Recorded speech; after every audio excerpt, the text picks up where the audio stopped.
Welcome to today's episode on the art of teaching yoga. If this is the first time we're meeting, my name is Wenlin. I'm a yoga teacher trainer and yoga instructor based in Turin, Italy. And today, as part of this episode, I wanted to share with you one mindset shift so that you can actually reach more students. So before we talk about this mindset shift, I want to talk about some of the common barriers that you might be experiencing with regards to expanding your student base. I know many of you in the survey that I conducted with you previously, you mentioned that some of you were used to teaching in-person classes, or you used to teach for a studio or for an ashram. So for you've been employed or been teaching part-time for an audience that was not yours.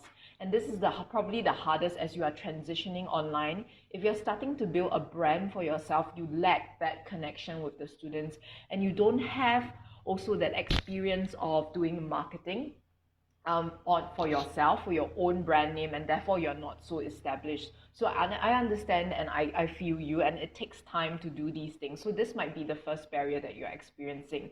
The second thing would be, so many of you, sometimes when I speak to you individually, perhaps we might have connected over Messenger, or previously you might have been part of my mentoring program. I would usually ask you if there's a specific student or if you have a specific target audience or a niche. And probably over the last couple of sessions with me, or maybe if you're in other groups that also cater to resources for yoga teachers, you've probably heard of this yoga teacher niche. And of course, this is nothing new, but this year it's really, really important to begin to niche down, because as we've transitioned from in-person classes to online, what a lot of the things happened was that there are a couple of different trends. The first trend is the number of users that we can reach, the audience that we can reach is much bigger. But this means that those people who have not already had a presence online, meaning it could be you if you have transitioned to teaching online for the first time, if you have a Facebook page or Instagram page or some other social media page like TikTok, and it's fairly new, your audience are still taking time to get to know you. And particularly if your messaging in terms of what you offer is not clear enough, then it's difficult for you to establish that connection and to draw people to attend your classes, to draw people to really become your students. The second thing I want to talk about is, because we've transitioned online, the number of people you can reach potentially is much more than in person. Just think about that. You no longer have to limit yourself to maybe say 20 people in one class because of maybe the space limits or the rental limits, or even just have to limit yourself to the people in your neighborhood. So that's pretty amazing. But conversely, it can also be overwhelming as well. In the online world, probably you've experienced digital fatigue as a yoga instructor. You've seen countless ads of other yoga instructors who are online, who are offering different classes. You've seen probably a flood of different free classes as well. And you might be thinking to yourself, well, if I'm not offering my classes for free, who will come? How am I going to distinguish myself from the others? This is why the niche is so important as well. So as we transition from in-person services to online, it becomes more and more important to really hone in on the skills and identify exactly what it is your message is, who you are serving, what their problems are, and how your service, how your classes can actually address their problems and actually answer their needs. And this is, if we go down to it, what your niche is. And you might be thinking about niche as being, whether I teach yin yoga or whether I teach yoga therapy, whether I offer Ayurveda. Yes, these are specializations as well as the types of yoga, but yoga niche is not something like that. A niche is a specific target audience, so a group of people with a very specific problem or specific situation, and what you are offering them as a service is going to help them solve this problem. So I'll give an example. If we think about a niche, it could be something like prenatal yoga for moms who are having cesareans. So this would be a very, very specialized niche. So you are going to offer prenatal yoga specifically for moms who are going to go through the process of cesareans. And cesarean kind of deliveries are very different from natural childbirth, because the incision is different, the preparatory process for the actual delivery, and also other things throughout the process of delivery would be different. So you can see that for ladies who have cesarean, so their mindset, also their needs might be different from ladies who are pregnant and also having a natural delivery. And of course, this would be very different for women who are not pregnant, and also males would not be your target. So I know some of you might have objections with regards to your target audience and with regards to niching down. I have some suggestions with regards to this. If you are in the first 1 to 3 years and you've just begun teaching, my tip to you would be you don't necessarily have to niche down right now, but you have to start to get clear about certain things. Firstly, you have to think about what it is you like to offer, and what kind of students work the best with you, that have the best synergy. So I gave a couple of examples. If you're just starting off to teach yoga, there are various different types of yoga that a studio might hire you to teach for, or that you might offer your students. So for example, you could be teaching an energetic vinyasa flow or power flow class. Maybe you are teaching a rest and restore yin-yang class, or very gentle, very meditative yin style class. So you see that these are two different offerings here that are very distinct. Having a niche means that you are specialized in that area, and that you are offering this because it ties in with your values, with your vibes, with your strengths, and also you are offering a unique service for a particular group of people for which this would be of clear benefit to them. So I'll give you an example. A good natural fit with these two would be, maybe say for example, the power flow could be for busy corporate executives who are looking to get more energy inside their remote working lives. So maybe you specifically say that you specialize in energizing yoga for remote workers. So that is one example. And the other example could be you specialize in meditative, restorative yoga for people undergoing trauma or recuperating from grief, from loss. So this could be very, very distinct. And you see that these are two buckets and ways to approach styles of yoga and then pair them with people who might benefit from these properties. And you really want to spend time approaching this. And now I'm going to begin to talk about the mindset shift. A lot of the time, what you see out there online and what I've seen that is less successful is when you focus on talking about what you offer without communicating the actual benefits and why the person you are targeting should actually want to attend your classes. Should or would be benefiting from your service. Because I think I talked about this many, many times over the last couple of episodes. A lot of the barriers as well, and if we talk about the second barrier, aside from not having maybe say an audience or following, the second thing is many new yoga teachers, myself included, a few years back when I first started, is we struggled to promote our classes because we felt that you might be feeling that you are pestering people when you are offering this service. This stems from an underlying belief or a fear that your service is not differentiated from the other kinds of yoga classes that are being offered. And also this stems from the underlying belief that your service is not necessarily wanted by your students. You're not sure if there will be anyone who will want to attend this service or this need. It's because you're offering a very generalized service. And therefore, when you offer a generalized service, then you don't have a unique selling point, or you don't have something that really differentiates you from the rest of the market. So now, if you've read just the bio or the story behind the art of teaching yoga, this is why really I created this group. There are so many yoga teachers out there, but there's a huge difference between a yoga teacher who clearly knows his or her differentiator, his or her strengths, weaknesses, who he or she is meant to really serve, to help and be there for.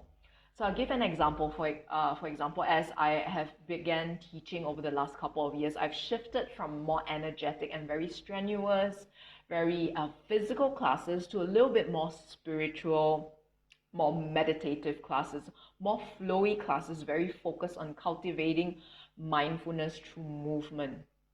And this is because I feel that this shift is more attuned with the kind of people I want to serve. So I'm looking to serve people or students, whether they are remote workers, whether they are corporate individuals, whether they are business owners, who are more interested in the spiritual benefits of yoga beyond the physical practice. So this is my unique selling point, or my angle, or my niche. And my style of yoga is more spiritual. It is more associated with the non-concrete aspects of the physical practice of asana. And it goes more into philosophy. It goes more into the energetic experience. And for you, maybe the experience might be different. So I digress a little bit. Let's go back to the point about the mindset shift. So the mindset shift that I want to bring back to remind you again today is that many of the beliefs or fears that you will have or you are currently facing right now stem from your belief that your service is not distinguished, that you are not unique. And these fears come from a me point of view, that you are like, oh no, how am I going to promote myself? How am I going to promote my service? I don't want to sell my service. So one big mindset shift that is the most important, that can really help you reach more students, I'm going to reach the most important part of today's episode, is shift from you, an egocentric approach where your mindset is focused on yourself and how you can reach more students, to your students. So this is quite a radical change, and I talked about it in the previous episodes about how there's this little note that I have on top of my desk, and I'll take it out. I think I shared it in either the last or the previous episode. The first one here says, stay in service. So think about not from your standpoint, but people whom you are serving. And if you're not sure about your niche, you're not sure about your student group, have a think about, for example, people in your life and what they've been telling you in terms of your strengths. Are you, say, maybe a person who is very calm, really great at fostering, holding space for others? Are you someone who is very energetic, who is full of positivity, and your positivity is infectious? You have the ability to cheer people up when they are feeling down. So these are all I would say tips, or also signs, little bits of information that can give you an idea of which direction you can begin to take, and what kind of yoga and what kind of service you can begin to offer, in terms of not just the types of classes that you teach, but also in your branding, also in the kinds of words that you use to describe your classes, because you're not just offering, say, a yin yoga class.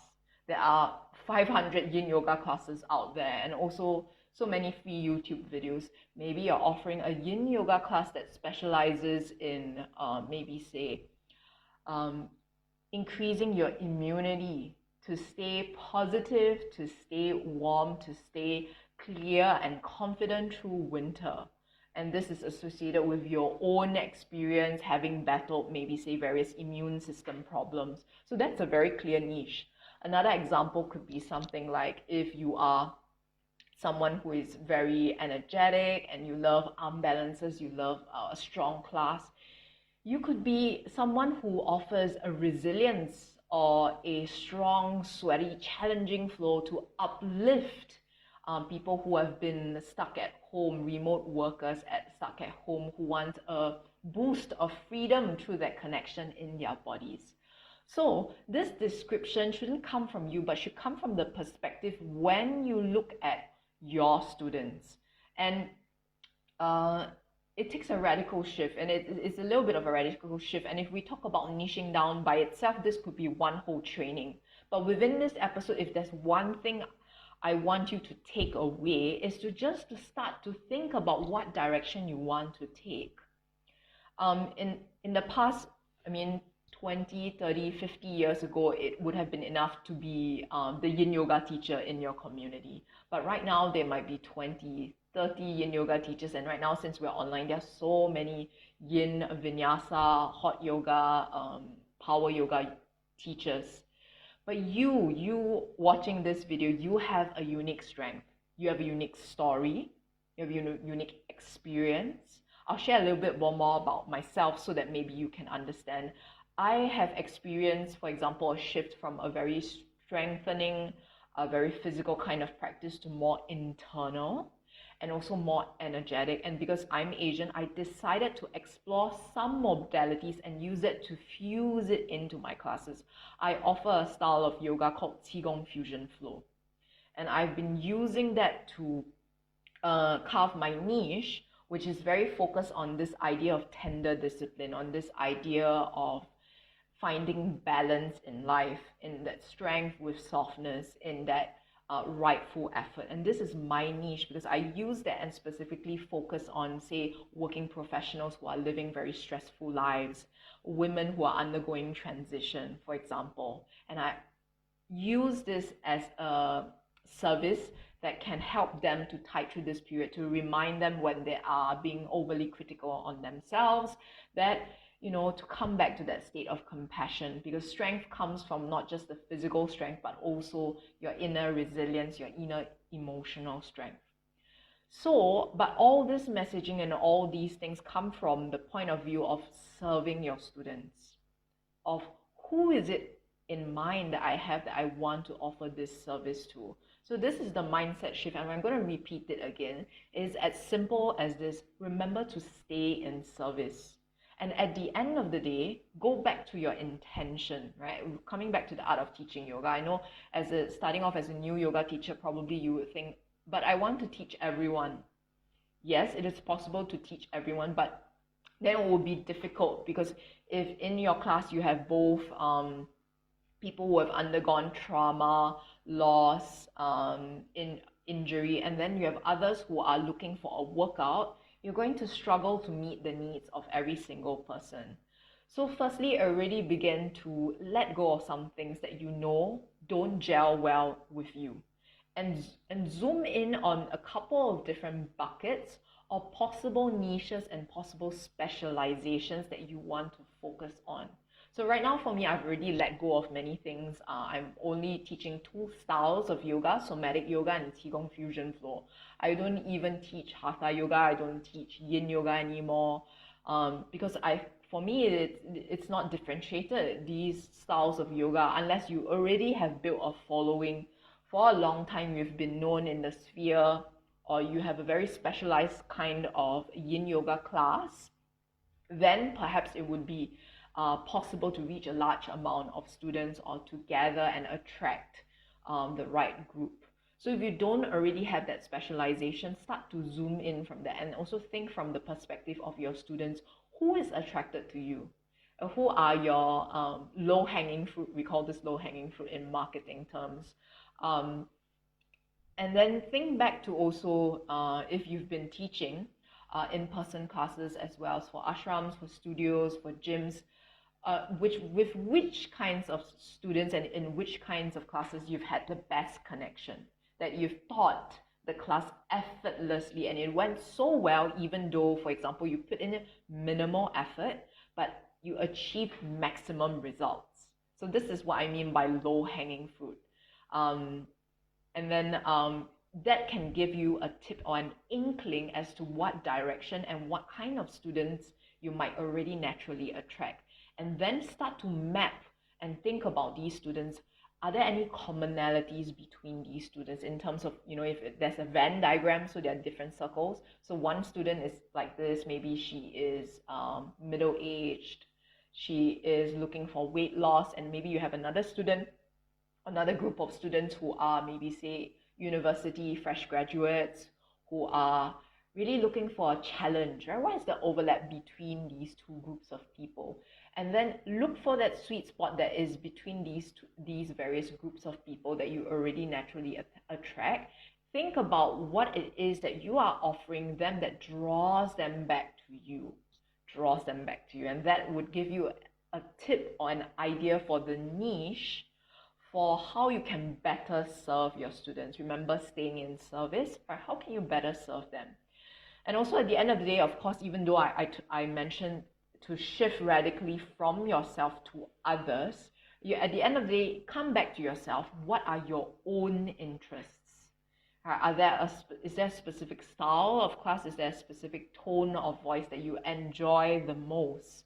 What are your interests? So it can be quite difficult if, for example, you enjoy a sweaty, strong, invigorating flow class, but so far you've been teaching yin classes and the yin classes have had a lot of success, and you don't actually enjoy teaching yin yoga so much, or slower, more meditative forms of yoga.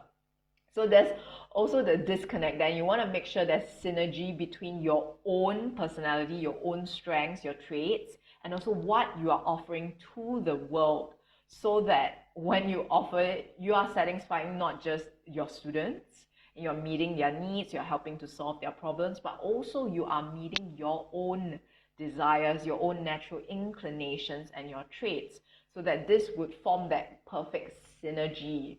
And this is what continues to fulfill not just your students, your connection with them, but also your own, we call this dharma, what you are put out in this world to share with the world, to give with the world.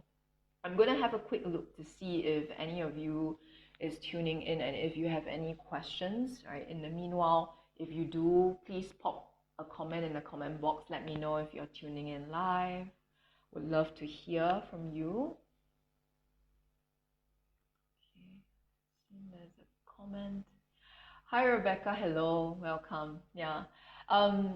So with regards to today's episode, I think probably some of you might have some questions with regards to niching down, and I think I will address that in a separate episode and possibly closer towards the beginning of the year, because I know many of you at this juncture, you might have, for example, just graduated from your yoga teacher training, or maybe you have already graduated but you're considering to really start to take it seriously and to begin to transition to teaching online. Some of you have been teaching for a while and you want to really expand your student base. And there's a lot of groundwork that has to be done before you actually start offering your classes. And especially if you don't already have a following and you want to strike it out on your own, there's another mini tip and a mindset shift, right, as well, that I want to share with you. So there are two main ways that you can be making money as a yoga instructor. One is you work for yourself, and the other is you work for someone else. And right now at this juncture, to be honest, it is not easy if you're looking for part-time employment. If you're teaching virtually online, there are various different forums and also platforms where you might be able to find occasionally openings for virtual yoga instructor positions. Those are salaried positions, so that the studio would hire you and pay you a fixed rate instead of you having to find your own students. That would be more of your own, you being your own instructor model. So that's the first model, and then that they would do the marketing. You wouldn't have to worry about finding your students. Usually they try to incentivize you as well. They might give you a referral fee if you manage to find students to join their platform. So that is the first model and the two main ways. So, okay, if you're intending to strike it out on your own, again, one small tip. So very often we say that, when you work for a company, if you're hired by someone, what happens is you work for your boss, right? And if you do it on your own, what happens? You might think, I work for myself, right? No, you don't work for yourself. You work for your clients. See, it comes back again. Who is your client? If you don't know who your client is, then you have no clue your messaging, your branding, how you're going to advertise, the kind of words you use, the kind of style of class that you're offering would also be a blur, because you're just going to be offering everything that you possibly know. Hatha yoga, vinyasa yoga, yin yoga, restorative yoga, yoga nidra.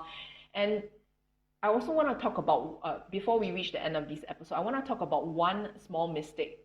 I wouldn't call it a mistake. One thing that you might be doing right now that might be causing you actually fewer students.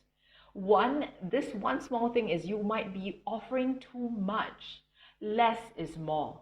I want to share a little bit about my own experience, because in the initial phase of this year, I started to offer a lot of classes. And I know some of you, when I spoke to you individually, you mentioned you've been offering 3, 5, even 7 classes a week, and by yourself, not in conjunction with other yoga teachers, not as part of a yoga studio, but you've been teaching every single day because some of your students say that they are not available on this day, and therefore they want a class at that time. And as a result, sometimes your classes have no shows, so no one turns up at all. Maybe you have one student, which is, in my opinion, the worst outcome. If one person shows up and you have to teach for that person, and the person is only paying you a very small fee for that class, it's really not worth your time, especially if you're doing this not for passion, but really as a source of income. So think about it, if you can actually zoom in and narrow down your offerings. Right? If the idea of a niche and committing to a niche is very difficult for you at this point, and I totally understand you, especially if you're new to teaching yoga and you're not sure which direction you're going yet, and you don't have that much experience with working with students, that's okay. But don't offer every single type of yoga that you know. Pick at most 2 or 3, or even just 1 or 2 styles of yoga, and think, okay, for this style of yoga, is there a specific kind of person that I want to be attracting or offering it to? The simplest would be something like a hatha yoga class for complete beginners who are not flexible. So this hatha yoga for people who are not flexible. This is a very, very clear niche, and so you're going to be expecting people who are coming to your class to be people who are not at all flexible. And then you can think about, what are some of the difficulties they might be experiencing? What are some of the objections they might have to attending the classes? How can I encourage them and help them on this journey, because they are not flexible? And I guess the goal would be to help them become flexible, right?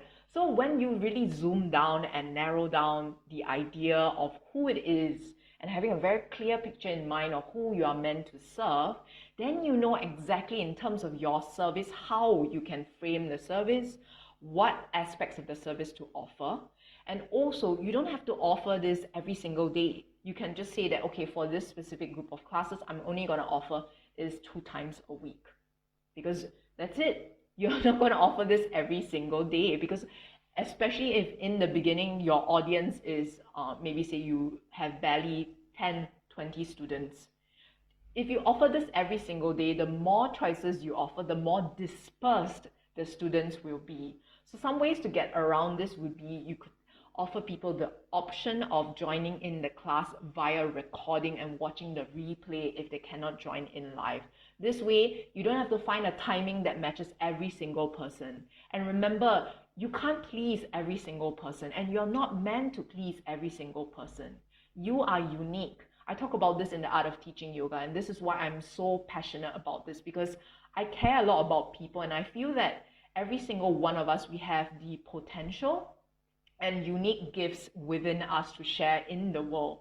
The point is how difficult it is and what a journey it is to find this unique gift and find the group of people that we are specially meant to serve. And this is also part of the journey, as we talked about this in the webinar, in the Art of Teaching Yoga webinar. We're not just teachers, we are guides, right? And we each have a different unique way of guiding people through the journey, whether it is through their minds, through their bodies, and to connect with themselves, to connect with others. So if we go back to the mindset shift, return to this shift from yourself, right? Egocentric, what kind of teacher am I going to be? What kind of yoga am I going to advertise? What kind of style of yoga do I teach? To your students, stay in service. Who is it that I have the good connection with? Do I want to work with elderly people? Do I want to work with people undergoing trauma, loss? Do I want to work with marginalized communities? Right? These are all very specific groups of people with different needs, different backgrounds, different life experiences. And think about who you can relate to the most and what kind of special connection you can have with them.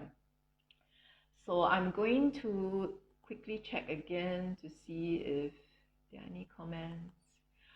Right, okay. Rebecca, let me know if you have any questions as well. I will try my best to answer them. And yeah, with this, I come to the end of today's episode. Thanks so much for tuning in. Next week, we will take a short break because next week is Christmas. I hope you guys are all staying well here where I am in Italy. Thankfully for this week, we've transitioned to Zona Giallo, which is the yellow zone. So I managed to meet my in-laws earlier this week, which was great. We hadn't seen them for 6 or 7 weeks, and we were starting to really get worried whether they would be safe or not. I hope you are staying safe. I know around the globe there are many different areas that, for example, in the UK, I know they are shifting towards tier 3, which is very serious. In the US, depending on where you are, the situation and number of cases for COVID are rising. In Asia, various countries also around the globe, I think in South Korea and Hong Kong, number of cases have been rising. So wherever you are, I hope you stay safe. Remember, even though I said today's episode is focused shifting towards your students, take care of yourself first. So you have to fill your cup first as a student of yoga, as a human being, and hold yourself with compassion. Make sure that you feel ready and you have more energy to share before you start to launch into sharing. If you ever notice and feel that you're really needing some time for yourself, don't teach. It's really okay, don't teach, especially if you can financially. Please try to just take some time off to regroup, to reconsolidate, to reintegrate. And this is probably the best time of the year to do it as we transition towards the last part of 2020 and then moving forward towards 2021. New beginnings, new opportunities. Okay, and then the episode after Christmas will be on 3 different steps or 3 ways you can actually expand or have more students to fill your classes, and I will elaborate a little bit more about that. That will be less of a mindset shift and more about actionable things that you can do. So I'll give you 3 specific things that you can do immediately, right during the episode or right after the episode, that I promise will make a difference to the number of people attending your classes. Okay, all right. So thank you so much for joining me, Rebecca. Anyone else who's tuning in, please take care, stay safe, and I'll see you after Christmas.